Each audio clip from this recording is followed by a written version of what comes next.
Hey, it's Spyro at Binarycore.org, and this is podcast number 35 for the Binary Cast. And I'm not joined by Akythius this week. No, you're not. No, I am. Yeah. For once, he's actually turned up to work. I had an invite this week, so yeah, an invite. Okay, so what are we talking about this week on the podcast? I know it's been a while since we've had a podcast, and we're hoping to be more frequent now. But what have we got? So, topic list this week, we're going kind of topical. Oh, see what I did there? I see what you did there. So, we're going to talk about the Oculus Rift first of all. Okay. I'm not going to tell you the other ones yet. Let's keep it some suspense. So we're going to talk about VR and the PS4 and so on. So, this week, two things have happened. One of them today, the Oculus Rift development kit number 2, which is quite a bit upgraded from the first one's been announced and is shipping, I think it said June or July. But also Sony made mention of the VR kit for the PS4. Yeah, it's called Project Morpheus. And, well, they chose a cool name at least. That was the best map on UT. 99. Yeah, of course, dude. So they've released it, and yeah, I'm not too sure about it because I don't think VR is such a big of a thing that people are making the deal with. I don't think VR is needed. But anyway, let me just go into the specs. It will display at 1080p, 1000 hertz motion detector. Only one headset at a time is supported, so no co-op. Headset are currently connected to the PlayStation 4 by a 5-meter cable. It works with the DualShock 4 and the PlayStation Move and the sensor. I'm just thinking that if you had like co-op, it would be kind of a bit like. Can you imagine playing, say, Guitar Hero or DJ Hero on co-op with those? You could just pretend you're Daft Punk. Why would you? Yeah, it's a bloody white helmet with a black visor put across it. That's what it looks like. But why would you play Guitar Hero with this thing? Anyway, I don't know. The joke was Daft Punk. So yeah. In the conference where they showed it off, there is literally a PlayStation Move duct taped to this thing. Like, it's so in dev that that's what they showed, and they just went with it. But yeah, like there are games that have just come out, like Thief. Thief is apparently going to work with this thing, and games like that I can understand that works better. But why'd you play Guitar Hero with it? See.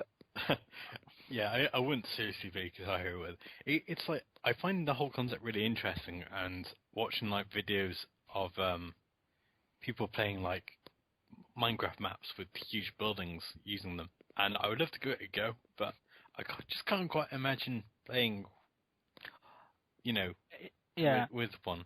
I've seen videos of people like on like roller coaster simulators doing that, and it seems so real to them that they're like proper swaying and they get motion sickness, and it's funny to watch, but I don't think we're ready for it.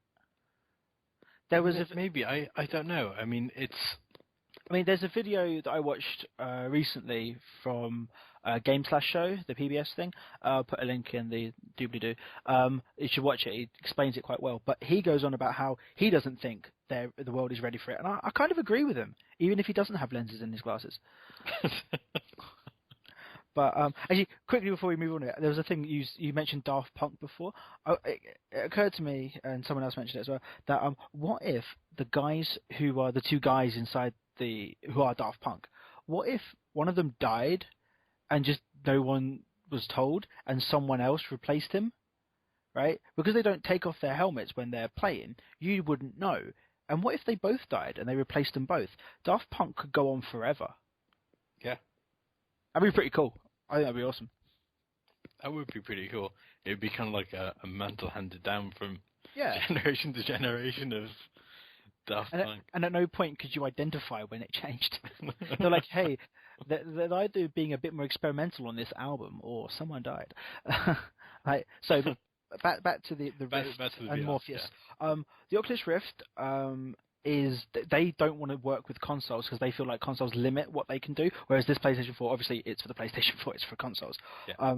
And you were saying about the Rift dev kit. The current dev kit that's out only works in 720, but the consumer model does work in 1080. Or will. It's the one that's coming out now is dev kit 2, so it's upgraded hardware basically from the first one. The first one was more kind of like an alpha, if you will. Yeah, I've got an issue with alphas and such at the moment. I'm having issue with DayZ, but that's for another time. Right. I haven't played in a couple of weeks. We'll talk about that in another podcast, I think. One thing I did watch a while back, this is kind of sad actually. I watched a video of someone playing Euro Truck Simulator 2 with an Oculus Rift and a force feedback steering wheel. All right. And the guy was like, it's actually really pretty good. It was like weird, like how immersive it was, like playing using an Oculus Rift and like a steering wheel and everything. Sometimes there are really ridiculous games which I can imagine would be amazing at that. Like, do you know Surgeon Simulator? Imagine that with an Oculus Rift. That'd be amazing. Oh, that'd be gruesome. But no, my problem with the PlayStation one is it's just a headset. So like you've got to use the DualShock 4 or the PlayStation Move. So you're just sitting there. At least with the Rift, you can. It's got the omnidirectional treadmill, so you can actually walk in different directions. That is actually separate from it though. So it's like you'd have to buy that from like a separate company or whatever. Yeah, but yeah, the two you can could work together, whereas the PlayStation doesn't have this. The thing is, I'm not entirely convinced by the whole thing because it's like, do people really want something like that walk thing like in their lounge or whatever? It just reminds me of that scene in Hackers, yeah. where what's her name? The Plague. No, that's the guy, but it's the woman who walks in. She just walks in on him, and he's there playing. You never know what game it is, but he just looks ridiculous, standing in this thing just playing it. I mean, what? It does look a bit ridiculous. The thing about controllers though is like I'm not sure whether it would be that big an issue because when you're playing like a game normally. I don't know about you, but I never think consciously about the fact that I've got a controller in my hand unless the controls are really awkward. So it's kind of like 6? pretty much. But it's kind of like when the controls make sense and when you get used to them, your brain kind of takes the whole controller out of it. It's a bit like getting used to driving. You don't really think about the fact there's a gear stick there. You just change gear because when it becomes kind of intuitive. So I wonder if using a VR thing like the Oculus Rift or the PlayStation 4 one or whatever else might be the same, where it's like you could use a controller still and it just kind of your brain compensates for it. Well, that's what the Game/Show guy said.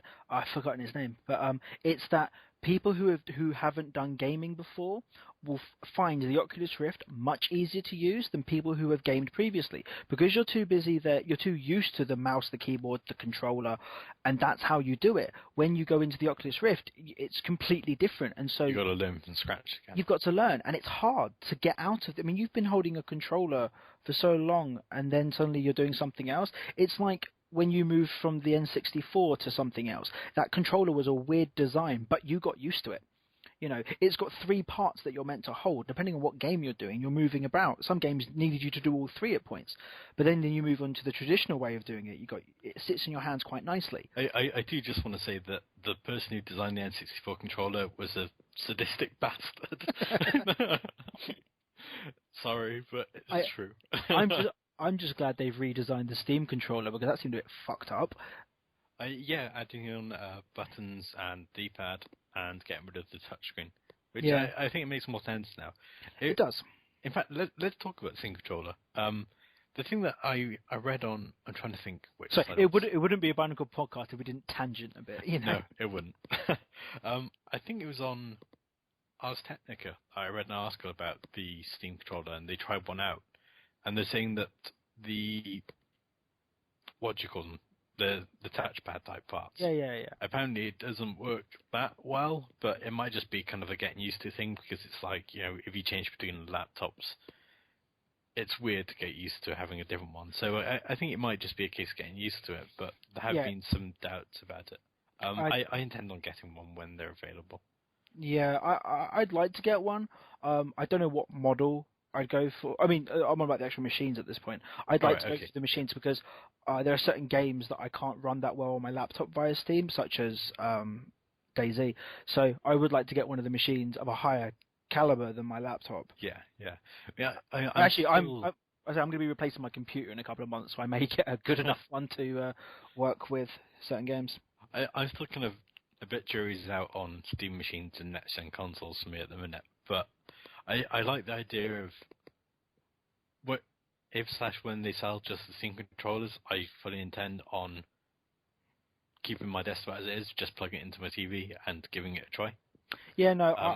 I played Dishonored with my 360 controller on my PC. Because the thing is, it's like games are just so much cheaper on Steam and so on than they are on consoles. That's true. And I feel like, hopefully, with the whole Steam Machine console coming out, either that might drag down actual console prices, because why would people want to pay all that much more for the same experience? I mean, there's a different experience of playing on a laptop or a computer than there is playing on a console on your TV, even if you're sort of HDMI cabling into a big TV. Yeah. The experience is different. Yeah. With this whole plugging in your controller, you're bridging it a bit. But if they're going to make an actual standalone console, shove another thing onto your TV, they're going to create a competition in there. And so they are, but I don't think they're going to be competitive price-wise. Just down to like volume. So it's like with an Xbox One or PlayStation 4, they're creating millions of exactly the same thing. So it's mass production, so it's cheaper per unit. True. But with the Steam machines, it's going to be quite a fragmented market, which is a good thing. But I think the prices are going to be above what we're used to for consoles. But on the flip side, arguably, consoles aren't that great value for money in one respect, because in terms of just pure hardware, they're not that powerful. But it's the whole platform put together because it's dedicated, which is, I think, where the Steam OS comes in. I don't know if you get to have an opinion on consoles anymore, seeing as you keep trying to sell all of yours. I'm keeping my PlayStation 3 because... Does anyone want to buy a 360? Akythius is selling his. I'm definitely thinking about it, although I'm kind of harping about buying Halo Anniversary. We'll see how it goes. It's just that I bought a PS3 and I watched Netflix on it mainly, and the free games that come with PlayStation Plus are just better than games with gold. So that's pretty much the rationale behind using it. But you sent me an article about how they're trying to redo games with gold. Yeah, and I was hoping you mentioned this. the main defense that they had was with PlayStation Plus, it's subscription based. So if you end your subscription, you don't have access to any of those games anymore. But with games with gold, it's yours. I get that. And that was kind of like something that I thought about when I was kind of going down the route of PlayStation Plus. But then I realised that most of the games that I play once or twice, and I don't replay them. So it's kind of like, for £40 a year, I get a bunch of fairly recent games at no extra cost, and I'll probably only play them once or twice anyway. So. And there is that. The caliber of games on PlayStation Plus has been better than games with gold. Yeah, but I mean, they say that they're going to change that, but we've got to wait and see. Yeah, I mean, I think, honestly, I think Microsoft's taking the piss of it to start with games with gold, releasing like launch titles. Halo 3, the one they've made all their money on. Yeah, it's always. It kind of feels like so far it's been ones that they've made the money on already. One thing I was disappointed with was the fact that they released Gears of War 1, not only because I already have it, but because if they'd have released... It's what they did with... They released Assassin's Creed 2, which then would have got people to go, oh, Assassin's Creed 2 for free. I'm going to get number 1, complete number 1, play number 2 and go, whoa, number 2 was really good. Let's get Brotherhood, Revelations, probably skip 3 because I heard a lot of bad things. And oh, look, Assassin's Creed 4. If they'd have released Gears of War 2, I would have finished Gears of War 1, because I never finished it because it was a pile of shit. Then played Gears of War 2, and then maybe you've got 3 in Judgment, because I've heard Judgment's quite a good one. Yeah, it seems... I think the point you're getting at is that their decision-making process for the games seems short-sighted in that they're like, let's release games that we've already made the money on, rather than let's release games that people might have bought, but haven't yet, but might get them into the rest of the series. Yeah, they did a thing a couple of weeks ago where it was a week and they had deals on every day. And I found them through Major Nelson's blog where he would say what the deals were. There was some great games on that. I got Far Cry 3 for £2, got Arkham City. I hate to tell you, but I got Far Cry 3 for free. Yeah, I know.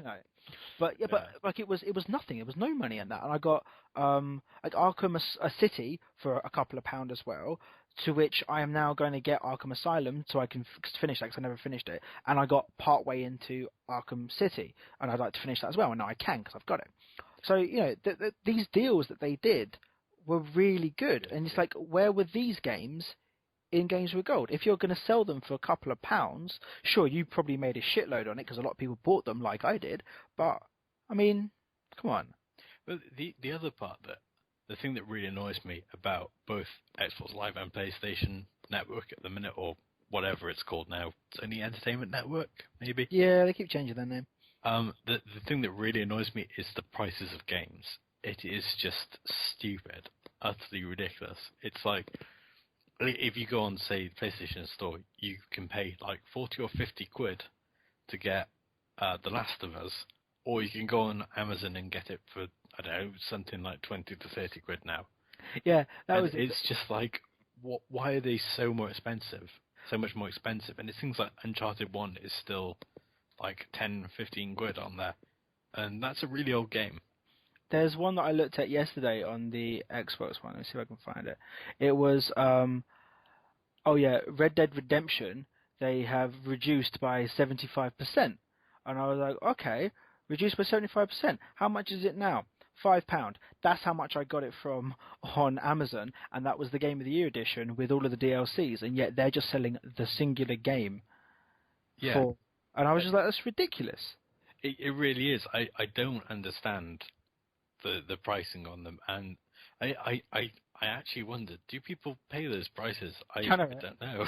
Like on that week-long deal thing, Skyrim was one of them, I think, and they had it at like £12, and I'm like, I'm not going to pay £12 for Skyrim. Do you know what? I bought Skyrim on Steam, I think a few weeks after it came out, for like 20 quid.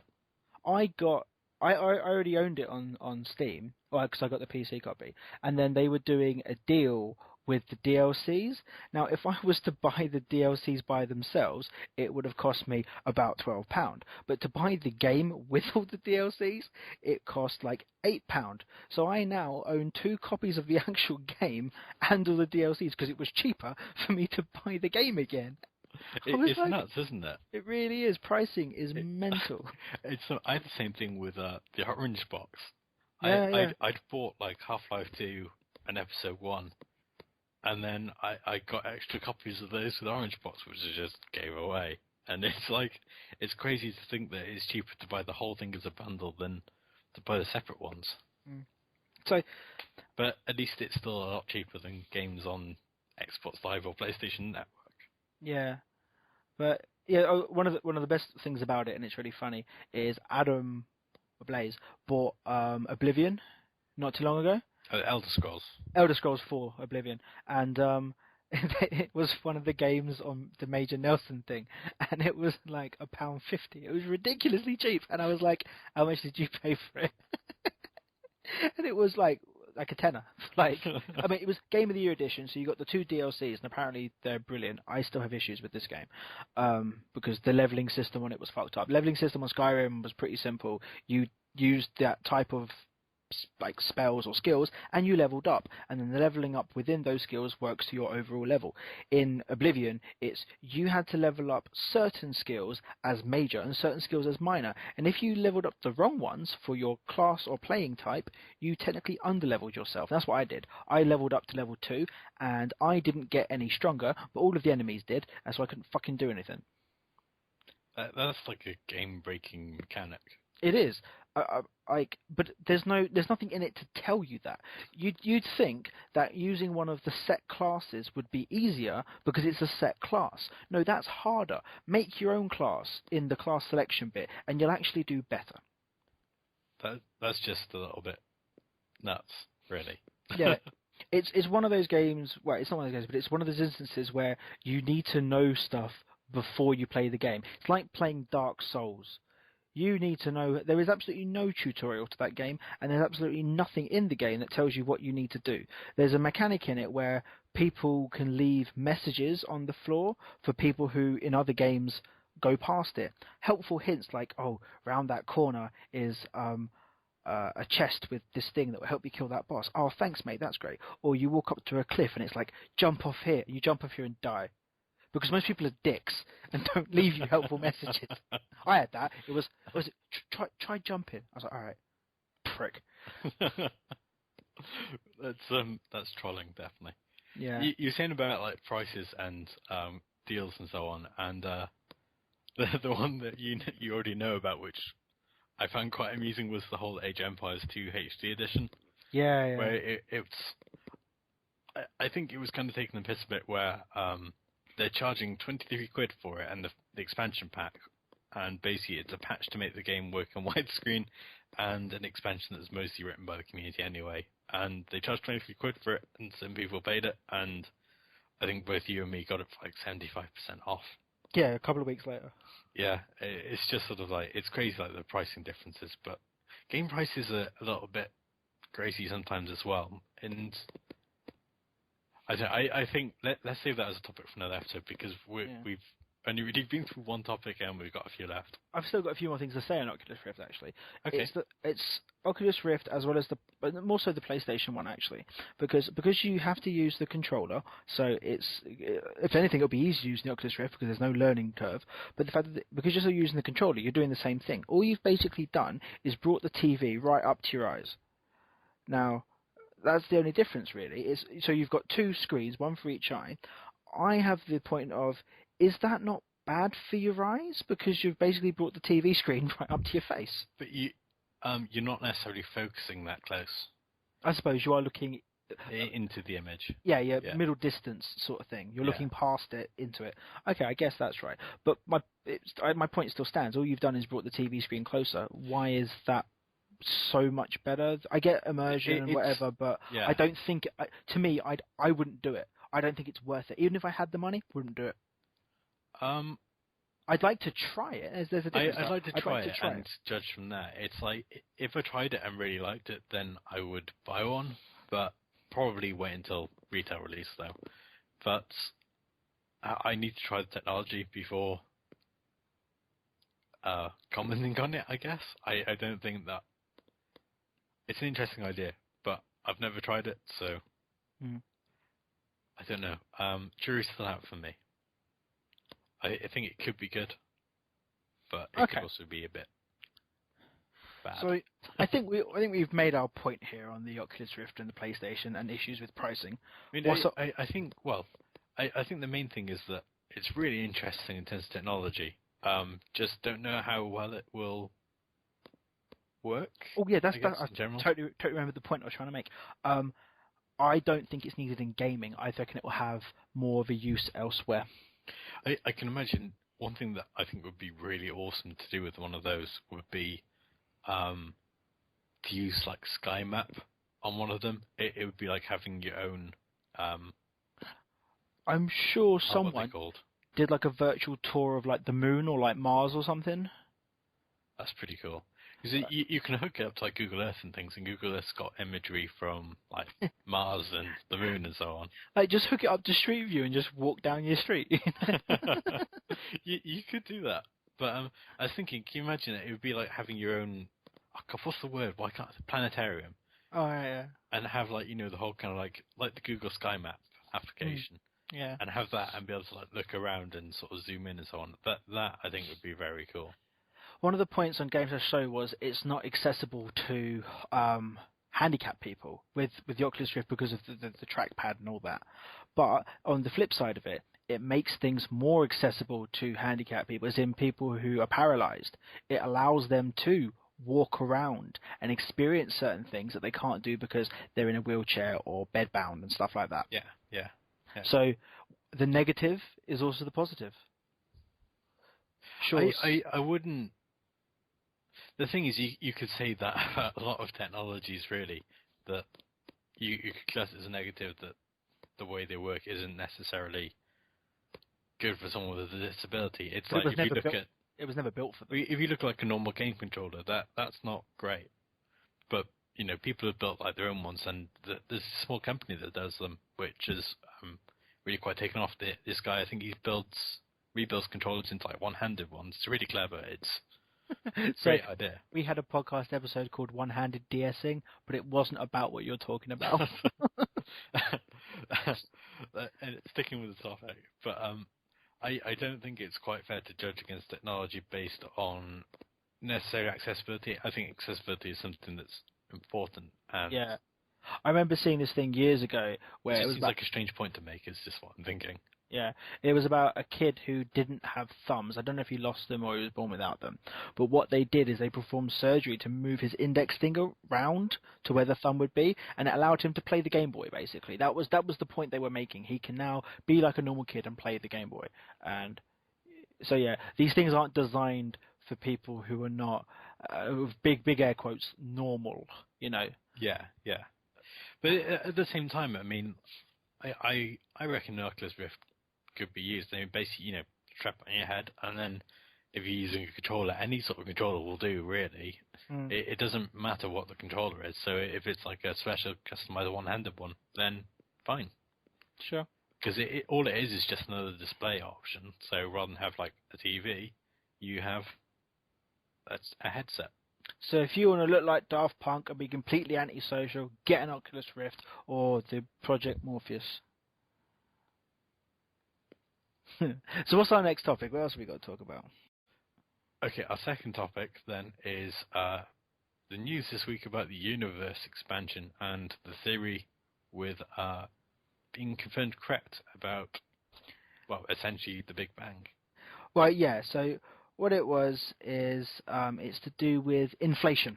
And I don't mean prices or in blowing up a balloon. So what it is in...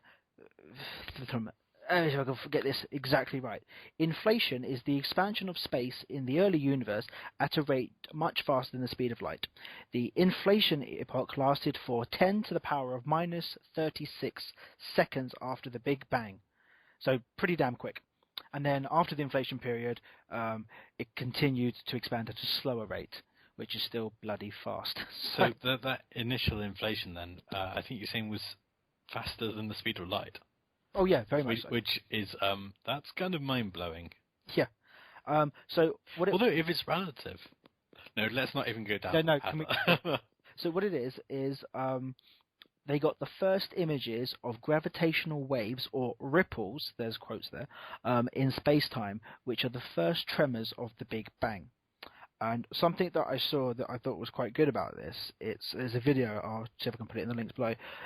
So Andrei Lind, I hope that's how you pronounce it, is the guy who came up with this. He's a Russian-American physicist and a physics professor at Stanford in California, and he was one of the authors who came up with the inflationary universe theory. Now, Stanford assistant physics professor Chao-Ling Ku, who's one of the guys who proved the theory correct, they didn't tell Andrei that it was correct. This guy went to his house with a camera crew and just knocked on his door, and there's this whole bit where like him and his wife, like you later find out that the conversation of the door knocking went, "Did you order a package?" And she went, "Yeah, I did order something. Let's go find out what it is." So they go up to the door, and because obviously they know each other, he's staring at him and he goes, "Oh my God, what happened? Have you got news?" And he just goes, "R sigma 0.2," and the guy just kind of goes, "You're kidding me." And I'm going, "What the fuck are you talking about?" And then the wife hugs the guy, and he's like, "I need to hear it again." And he goes, "R sigma 0.02 some other shit." And he's like, Are you joking? I can't believe it." And then it cuts to them in the kitchen sipping champagne, and I'm like, "So he was right, yeah." But it was quite a good moment. The fact that you're seeing him getting all emotional and worked up about it. It's his life's work was this theory, and he keeps going on about. He goes, "I really hope you're not joking with me, or someone doesn't prove me wrong, because this kind of makes it all real." Yeah, that's pretty awesome. Because so his theory, and it says here his life's work was correct. I mean, just to come up with something like that and have it proved right, because it's just a theory at the beginning, and they've got this image, and it's a signal from the beginning of the universe, and he says it looks like an explosion from an 80s game. It's just sort of red and orange and yellow on the kind of pixels. It looks really, really, really weird and really kind of 80s, but yeah. it proved right, and it's a really good moment for science. You know, It's been a pretty big year in past Oh, 12 gotcha. months between the Higgs boson Yeah. and now pretty much confirming the Big Bang. Yeah, I mean, take that, religion. We probably shouldn't go into religion. No, I wasn't going to. We'll be here. We'll never finish this podcast if we do that. Okay, so let's move on to the next topic then. Is it the plane? It's not. We're holding out on the plane. Oh, we'll get to that later. All right. We'll get to that later. We're going to have a bit of a shorter news one now. The Google Chromecast launched today. Yes, you mentioned something earlier that made me think of this, and I was like, oh, shall I segue or shall I leave it? You said that you were just using your PlayStation 3 to watch Netflix. Wouldn't the Chrome thing do that? Yeah, it would. So what is it? Tell me what it is. So basically, it's just this tiny little, effectively a dongle, plug it into a HDMI port on your TV, and you know how you can sync like YouTube with your browser and your phone and so on. I do that a lot. Same sort of thing. Basically, you control it and you can watch stuff on it. It runs Android. I think Really? something like that. It runs Android, and so you've got things like iPlayer, Netflix, YouTube, all the Google Play stuff that no one actually uses to buy content. No, never do that. No, and so yeah, you basically just connect like your browser or your device to it. Browser, you pick what you want to play, and it's there on your TV playing. It's cool. It's just a really small device. It's 30 quid. That's what. What's the peripheral interface? What are you using? Keyboard, mouse, controller. What have we got? Your device. So there's no remote control. It's basically you connect your Chromecast device to, like, say, your Android phone or your Chrome browser, and you use that controller. So just like with the YouTube one, but it's, iPlayer, Netflix, and so on. Yeah. So it's like the smart glass using your phone as the controller on Xbox. Yeah. So, but instead of the Xbox, it's a little dongle in the back. Okay, that's pretty cool. Yeah. So it's I assume. Like content, I assume there's a companion app. Yeah, I guess so. Okay, that's pretty cool. It's been out in the US for I think a few months now. Reasonably popular from what I can tell. I just kind of quite like the idea. I might even buy my dad one. Such a good son. They've got like a smart TV, but it doesn't have Netflix, and it's like I've got Netflix. I could give them a profile on it. If I buy them one of these, I'll get them sounds like that. a stupid TV, not a smart TV. It was one before Netflix came around on TVs. Yeah. It's got like iPlayer and stuff. But I know. I have a dumb TV. I know about old TVs. My TV is a plasma TV that doesn't have HDMI ports. Okay, they still do plasmas, but HDMI ports. I know. This one's so old that the TV itself is just the screen. Nothing plugs into it apart from the power and then the actual feed thing. Yours got. I remember being component, isn't it? It's what? Or composite. Component. Yeah, composite. But the thing is, it's all three boxes below it. Nothing actually plugs into the TV except for the box itself. So I've got to plug the Xbox into one of these boxes at the bottom, and that box then goes into the TV. The TV is just an external monitor. There's no actual work going on in there except for display. Yeah. Everything, all of the controlling and that is one of the boxes underneath it. And it takes three boxes, and you cannot take one of them out of the equation. One of them is sound, one of them is DVD, and one of them is the actual TV, the ports and that. Yeah. The thing is, if you take one of them out of the equation, it stops fucking working. That's a bit of a pain. It is, because it takes up 4 plug sockets. The other thing that with like new TVs though, it's like so I changed mine recently, and I was looking at me being me, I spent months looking at all the different options and so on. And if smart TVs are like a couple £100 more than just a regular TV. So with like a Chromecast, you could buy a non-smart HD TV, a £30 dongle plug into it, and you've got a smart TV. And save like a couple £100. Yeah. I mean, I know how long it takes you to do stuff. How long did it take you to convince yourself to buy a PS3? About 6 months. Jesus Christ. It was only like £140 or something. I'm planning to upgrade when I upgrade my computer, I'm upgrading my TV as well because they're not too expensive at the moment. And this TV is just a load of shite. But it's all about money, really. Yeah, I mean, my previous one I had for about 5 years. I bought it when I started at my current employer, and it was starting to show its age. So it was just kind of like, oh, might as well. What I like is the screen I use for my computer is a 26-inch TV, which is more powerful than the 37-inch crappy plasma that I've got. It's like higher resolution and so on. Much higher resolution. It has HDMI ports as well. You might have it the wrong Two way. Two of them.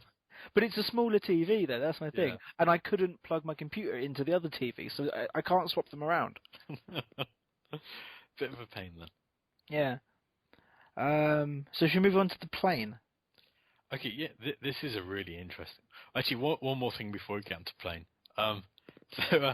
There's this new app being announced, which I found quite amusing, and it has me written all over it.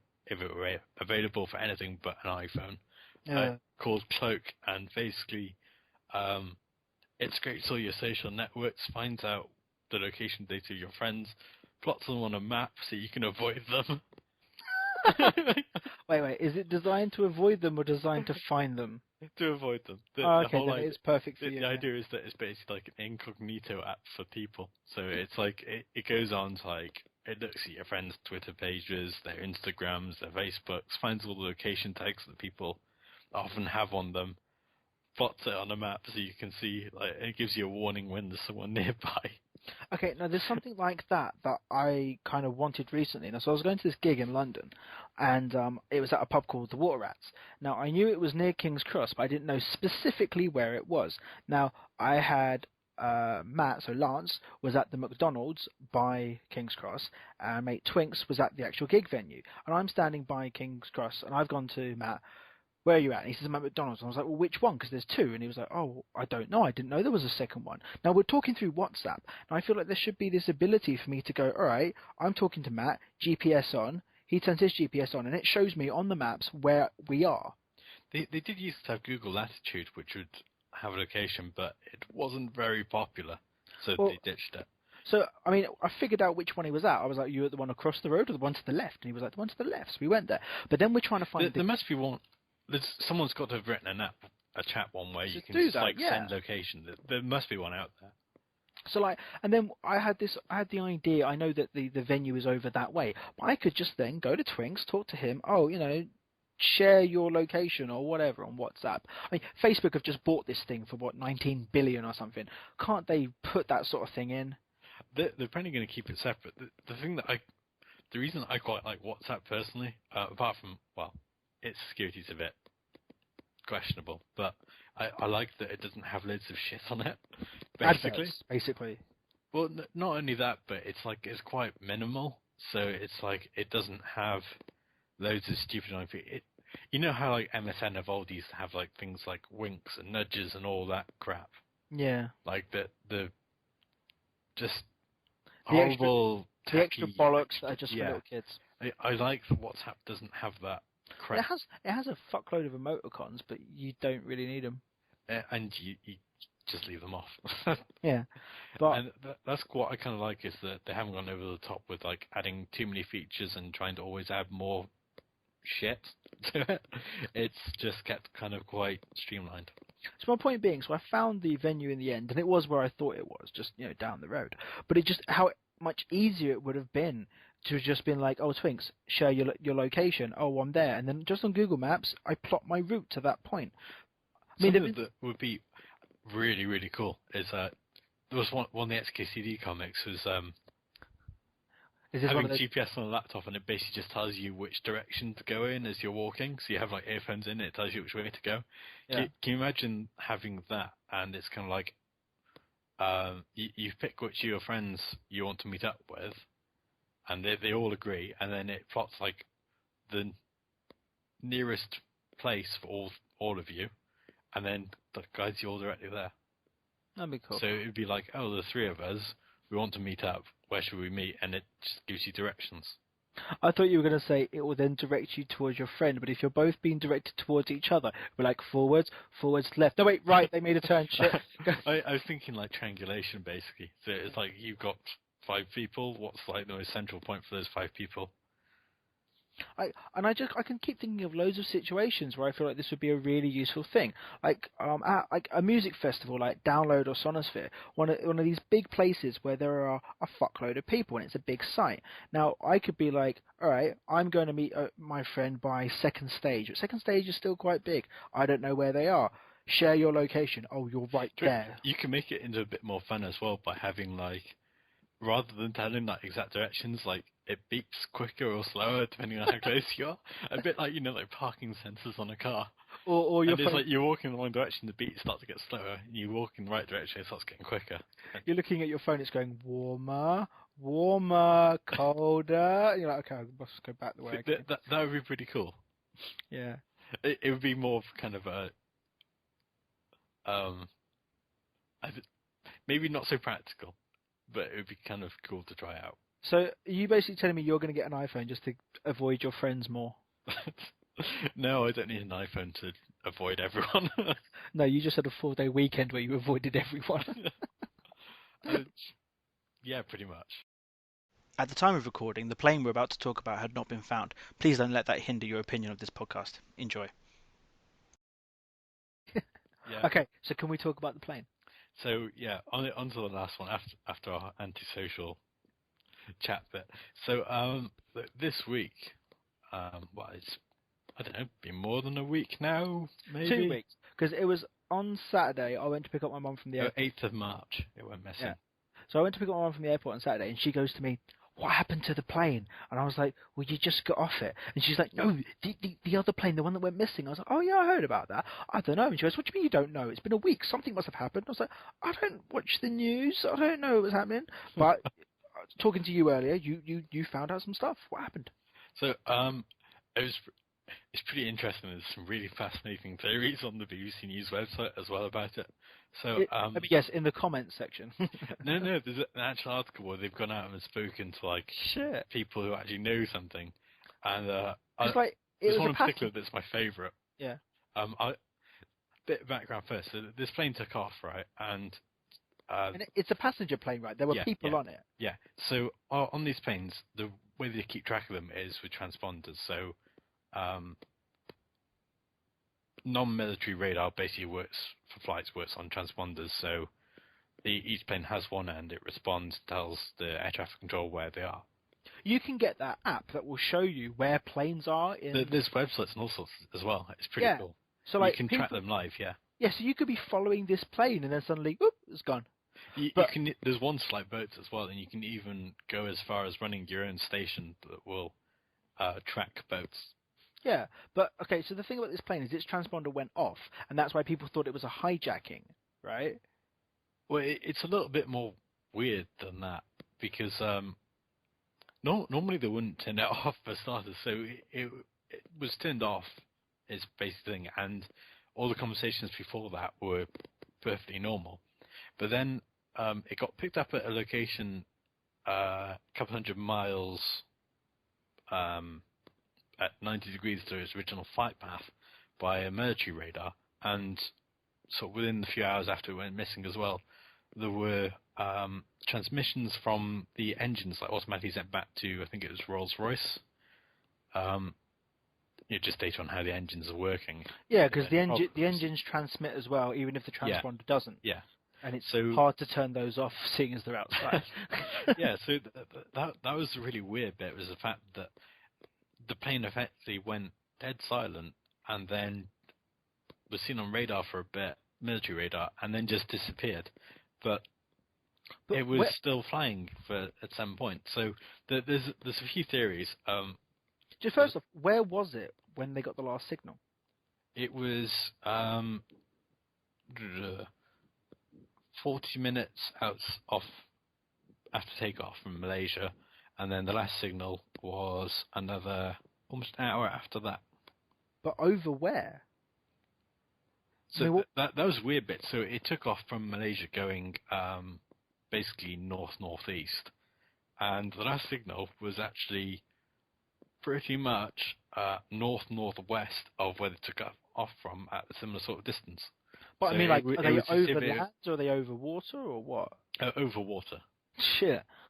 and it's just really weird. And there's there's these there's these 10 theories on the BBC News website, and I'm just going to give you like the titles of them. One of them is land in the Andaman Islands. The other one's flown to Kazakhstan. One is flown south, which could have been if they swung round south. One in a desert in northwest China.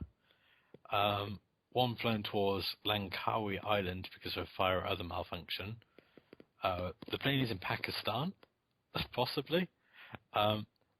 This one I really like is the plane hid in the shadow of another airplane.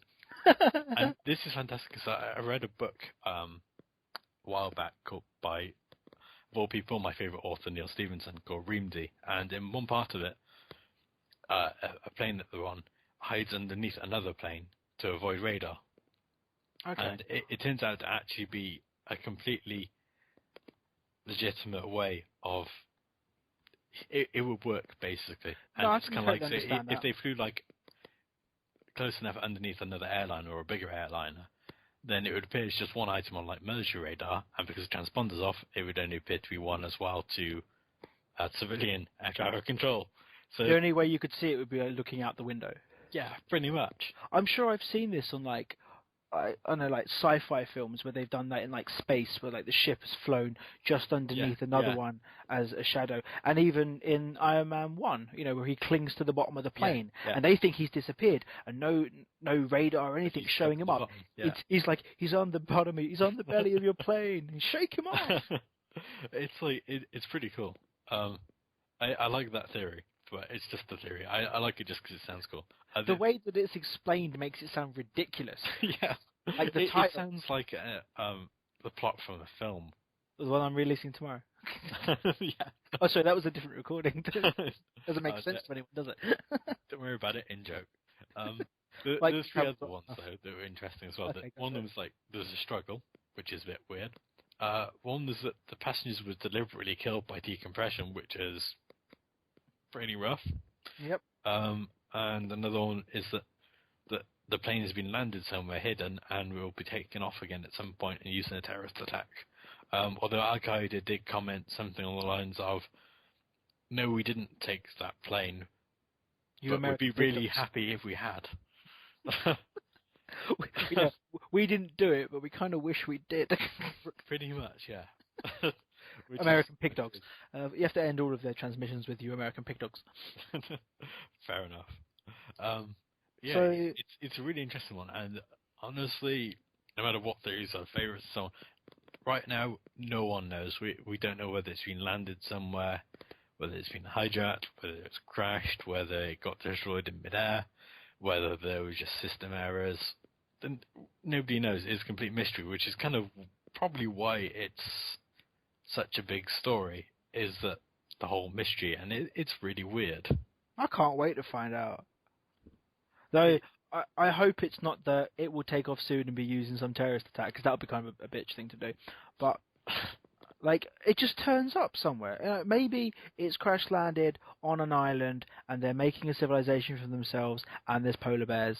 And in season 6 it gets a bit weird, but people don't realise that it's a metaphor for life and death. What is that is lost. I'm sure someone asked me what was the flight number of that plane that went missing, and I was like, was it Oceanic 815? The thing that's like kind of amusing is that you just know that right now all those kind of let's be honest, nut jobs who like conspiracy theories a bit too much are probably having a field day with theories about the plane. You've got people phoning up J.J. Abrams as like an official sort of like expert on the case. You know, what would happen? What would happen if you wrote this?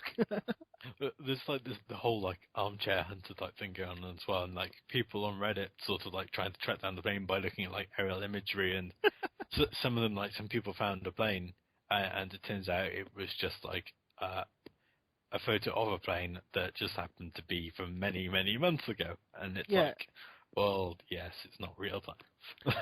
there's like on Google, like Google Images, you can find some really weird things. Like I saw one where it shows basically it's a circle and then there's the silhouette of a plane on the inside of it, and what it is a plane crash there, and people arrange the debris to show the plane.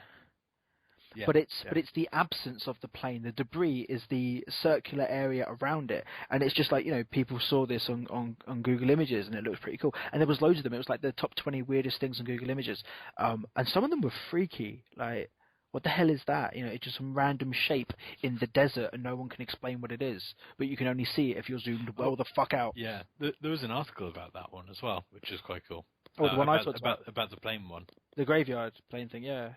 Yeah, and it's like there's a whole subreddit now dedicated to people trying to find this plane, as if they didn't know from the Boston bombings. Burn. Towards Reddit, that was, of course.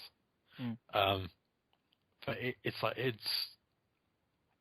is fascinating, and part of me wants to go hunting around, looking at Google Images and all sorts of satellite stuff to try and find a plane, but who's got the time for that, really? It would be interesting. Imagine being the person to find it, but you've got your friends to avoid. I mean, you ain't got time to go look for planes.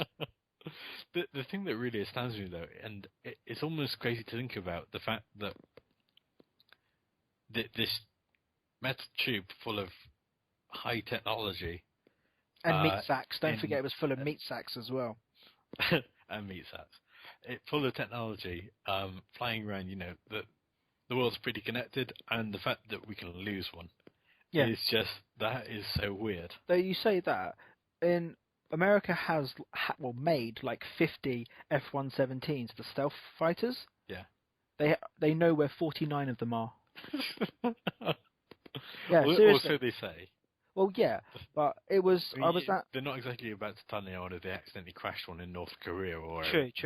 I was at RAF Fairford in the Midlands, and they do like an air show there every year. It was really quite good. They did a flyby of the B-2 Spirit, the wing. Yeah. One of the most surreal things ever, because you didn't hear it approach.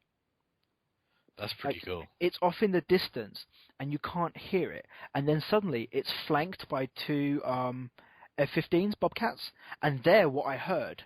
And then you're just seeing this wing, this flat thing, which looks like it's gliding through the air, just nonchalantly going past, and you're like, fuck, like, I can't hear it. It can't be seen on radar. It's kind of like, by the time you hear it, you're dead.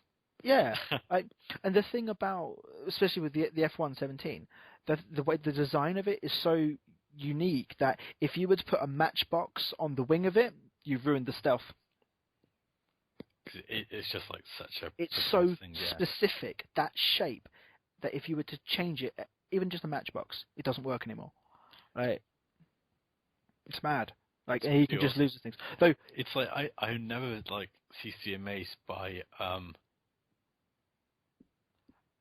how much time, effort, and money we put into building machines to kill each other. The machine of death. It's nuts. It's like it's huge, impressive technology, but it really is just insane. I saw this photo a few days ago of I can't remember what they're called. What's like the modern US equivalent of B-52? The Hercules. Probably. Yeah. It was like basically one of those with all of the possible weapons it could carry. Not at the same time, but all different options. And seeing the photo is kind of like, that's really impressive to start with, and then it's like, holy shit, that is a lot of different types of weapons, and holy shit, we're really good at inventing stuff to kill each other. It's just kind of like, it's nuts. At the other end of the spectrum, seeing something really weird with a plane, which I'll start off with, if any of you live in the UK and are really into sort of planes and that, do go to RAF Fairford for their show, because some of the stuff you see there is amazing. I saw a 757 take off on quarter of a runway and do a barrel roll.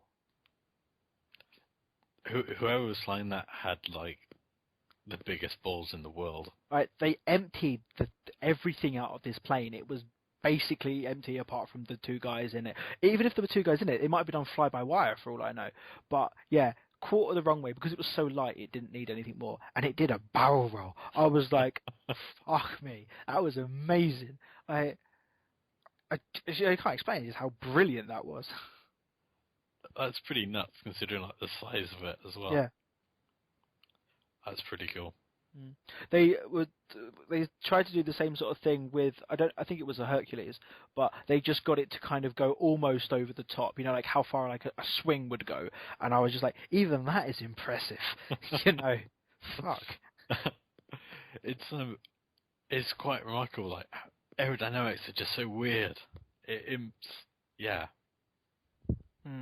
makes no sense. I mean, it makes every bit of sense, but it's just so counterintuitive.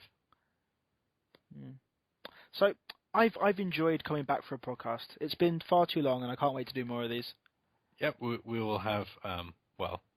John will do. Sorry, Spyro will do another one next week or something. Yeah, I'm hoping to record another one soon with Blaze, Garrus, and Jenny, and we're starting to do D&D again soon. So hopefully we'll be getting one every week when we do D&D.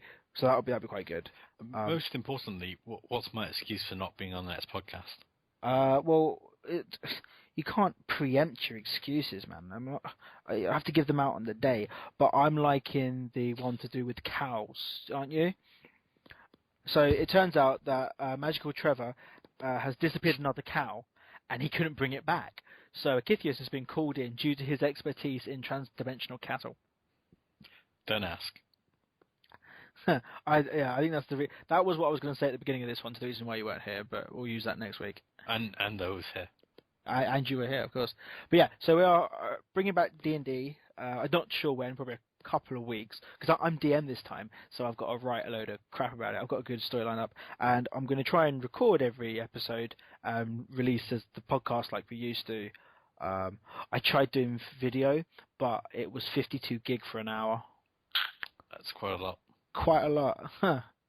And did you know, I didn't know this, I found it recently, that if a file is bigger than 4 gig, you cannot transfer it?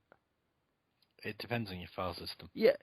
I think it's FAT32. You can't move a file size bigger than 4 gig. To be fair, you are using a file system that's like over 2 decades old. Yeah, it was. I was doing some recordings with Blaze over the weekend for like throwbacks and multiplayer mana stuff, and because he's using his new recorder, the file sizes are a lot bigger because it's all in HD, so we've lowered it so it wasn't ridiculous. And he was like, "Crap, I didn't check how big our file sizes are," but everything was fine. So, okay, well, tech tip for this week then: if you're using Windows, use NTFS. Yeah, sorted. Much better. Okay, well, thank you for listening. If you haven't already subscribed, please do it. We're trying to get towards 5,000. We're currently on 87. Not long to go then. We wanted. I was trying to subscribe us for Subbable because I thought it'd be a good way to build the community. But apparently, you need 5,000 people. We meet all criteria bar that one. So yeah, like, subscribe, tell your friends. Go to binarycore.org for more stuff. Even if you have to bribe people, we're totally okay with that. Bribe them to listen. Yeah. We won't refund you though. No expenses. No, God no. Like, subscribe. Go check out binarycore.org for other things. We got articles on there. We release T-shirts once a month. They're pretty cool. I think that's pretty good. And go check out all our other videos. Throwback Thursdays are quite a big thing that we do. And me and Blaze at the moment are doing an achievement challenge. We realise that our gamer score is quite low, and for the percentage of what we could have, like just completing games, and we're trying to aim to get to 50%. I'm currently just below 37. Oh yeah. And I think we should end the episode with an award. And I'm going to give you an award. Oh, really? The award is for the longest plug I've ever heard. I thought that was a great plug. That was the longest plug. That was a lot of plugging. Am I going to get like a badge or something? An award, like a proper trophy? I want a bloody trophy. Do you have like a paper and pen or a crayon or something nearby? Send me an e-card. You just draw your own little badge or something and stick it on. That'll do. Maybe. Anyway, thank you for listening. Can't guarantee if it will be next week, but pretty soon we'll have another podcast. Thank you for listening, and goodbye. Bye.